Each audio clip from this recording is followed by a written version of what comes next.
안녕하세요. 만화보는 혁이입니다. 여러분들은 루피가 지금까지 동료를 만들어 오며 동료 제의를 성공한 횟수보다 거절당한 횟수가 더 많았다는 사실을 알고 계신가요?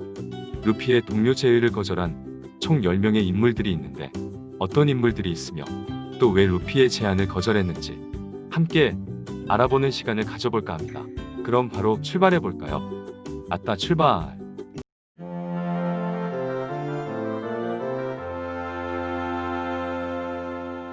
만화보는 혁이. 제일 먼저 가이몬입니다. 가이몬은 이스트블루의 한 무인도에 살고 있는 숲의 파수꾼입니다. 20여 년 전 섬에 잠들어 있는 보물을 찾기 위해 이 섬에 방문하였는데 바위섬을 오르던 도중 그만 사고로 떨어지게 되어 그대로 밑에 있던 보물 상자에 몸이 끼이는 사고를 당해 구원의 손길이 닿지 않아 그대로 방치되다 20년이 지나서야 루피 일행을 만나 섬에서 탈출할 수 있는 기회를 얻게 됩니다. 루피는 가이몬이 마음에 들었는지 흔쾌히 동료로 들어올 것을 제안하지만 가이몬은 이 섬에 20년간 살아오며 동고동락한 동물들을 인력군들로부터 지켜주고 싶다고 루피의 제안을 거절하고 숲에 남게 됩니다. 루피가 가이몬이 끼인 보물상자를 부숴주지 않고 떠나서 인성논란이 있었는데 사실 가이몬은 20년간 보물상자에 끼인 채로 살아 몸이 허약해지고 변형되어 상자 없이는 살 수 없는 몸이 되어버렸다고 하네요.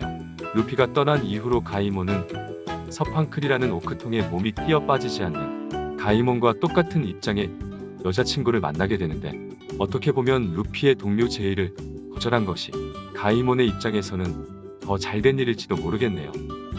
두 번째는 크로커스입니다. 크로커스는 쌍둥이 언덕에서 라분을 돌봐주고 있는 늙은 등대지기입니다.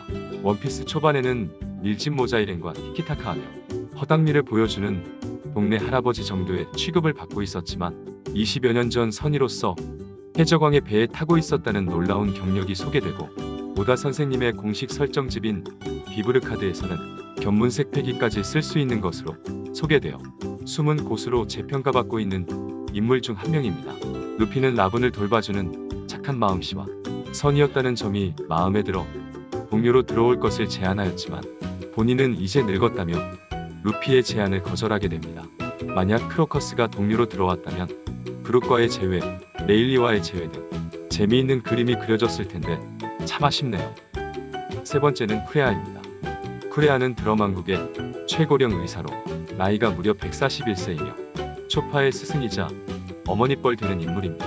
선의의 구하기가 급했던 루피는 쿠레아에게 선의가 되어달라고 요청하지만 본인은 바다에 관심이 없으니 시간 낭비하지 말라고 딱 잘라 거절을 해버립니다. 루피는 크로커스에 이어 쿠레아까지 벌써 2번이나 선의의 요청을 거절당했네요.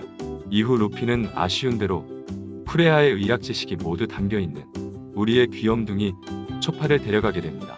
밀짚 모자 일당의 마스코트 초파는 사실 루피에게 있어 삼지망이었습니다. 만약 크로커스와 쿠레아가 모두 동료 제의를 수락했다면 밀짚 모자 일당은 정말 든든한 의료부대를 손에 넣었겠네요. 네 번째는 쿵푸 듀공입니다. 쿵푸 듀공은 알라바스타에 서식하는 쿵푸를 사용하는 듀공인데요. 귀엽게 생긴 겉모습과는 다르게 무속을 때려눕힐 정도로 무지막지하게 세며 싸워서 지면 제자로 들어가는 관습이 있어 루피에게 두들겨 맞은 이후 루피의 제자로 들어가게 됩니다. 루피는 사태의 심각성을 모르고 듀공 무리를 모두 때려눕혀 이들을 모두 제자로 받아들여버리고 듀공 무리가 루피를 따라가겠다며 박바구게 되는 것을 초파가 먹을 것으로 겨우 설득시켜 떼어놓게 됩니다. 바로 다음 컷에서 루피가 이들을 모두 데려가고 싶어 했던 것으로 보아 동료들의 반대가 없었다면 필시 이들은 밀짚 모자 일당이 되었을 것입니다. 만약 동료가 되었다면 정식 멤버라기보단 견습에 가까웠겠네요. 이번 케이스는 특별하게 본인의 의사가 아닌 동료들의 반대로 거절 아닌 거절을 한 케이스였습니다. 다섯 번째와 여섯 번째는 비비와 카루입니다. 비비는 알라바스타 왕국의 왕녀로 위의 인물들과는 다르게 아주 잠시 동안 밀짚 모자 일당의 객원 멤버였습니다.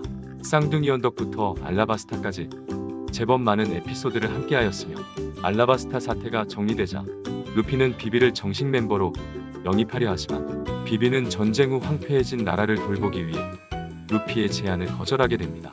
비비의 반려동물인 카루는 아마 의견이 많이 갈릴 것으로 예상되는데 루피 일행이 팔뚝에 동료의 표시를 그려 넣을 때 카로를 포함하였던 것을 보면 밀짚 모자 일당은 카로를 그냥 반려동물이 아닌 동료로 생각한다고 볼 수 있어 카로 또한 동료 제안을 거절한 인물 중 한 명으로 함께 묶어보았습니다. 7번째는 아이스버그입니다. 아이스버그는 워터세븐의 시장 겸 조선 회사인 갈레라 컴퍼니의 사장입니다. 그와 동시에 과거 해적왕의 배를 만들었던 톰의 수제자이기도 하여 조선 기술이 엄청나게 뛰어나 루피가 조선공으로서 동료로 들어오기를 권하지만 자신은 시장이라며 안 된다고 단호하게 거절합니다. 전투력은 없지만 은근히 골 때리는 캐릭터라 동료가 되었다면 밀짚 모자 일행과 좋은 케미를 보여주었을 것 같네요. 8번째와 9번째는 유니가로와 목도날드입니다. 루피가 스릴러바크에 입성 후 말하는 해골과 케로베로스 등 잔뜩 널린 진귀한 생물들을 보고 한참 흥이 올랐을 때 나무 아저씨랑 유니콘이 한 장 걷고 있는 것을 목격하자마자 신이 나서 바로 생포하여 동료로 삼으려 하였지만 조로와 상비에 의해 저지당합니다. 루피에게 잡힌 나무 아저씨가 그냥 보내달라고 소리치던 것을 보면 딱히 동료들의 반대가 아니더라도 본인들 또한 가입 의사는 없었을 것으로 보이네요. 루피가 동료를 제안했던 인물들인 만큼 오다 선생님이 설정지 블루딥에서 유니가로와 목도날드라는 이름을 붙여주셨습니다. 마지막으로는 다리마로, 즉 키네몬의 하반신입니다. 펑크 해저드에서 로우에 의해 3등분이 난 키네몬의 하반신이 드래곤에게 붙어있던 것을 루피가 구해줌과 동시에 생포하여 동료로 들어오라고 제안하며 의사도 묻지 않은 채 자신의 엉덩이에 붙인 뒤 다리마로라고 이름까지 지어줍니다. 다리마로는 필사적으로 도망가려 저항하였지만 루피에겐 통하지 않았고 그렇게 7화 내내 루피의 엉덩이에 붙어있다 원주인인 키네몬에게 돌아가게 됩니다. 재미있게 보셨나요? 루피의 동료 제의를 거절한 인물 중 사람답게 생긴 사람은 절반밖에 되지 않아 웃고 있었는데 생각해보니 밀짚 모자 일당에서도 사람답게 생긴 사람은 절반뿐이었습니다. 저는 이런 편견 없는 루피가 참 좋습니다. 저는 더욱 재미난 영상으로 다시 돌아오겠습니다. 구독과 좋아요는 정말 저에게 큰 힘이 됩니다. 좋은 하루 보내세요. 안녕.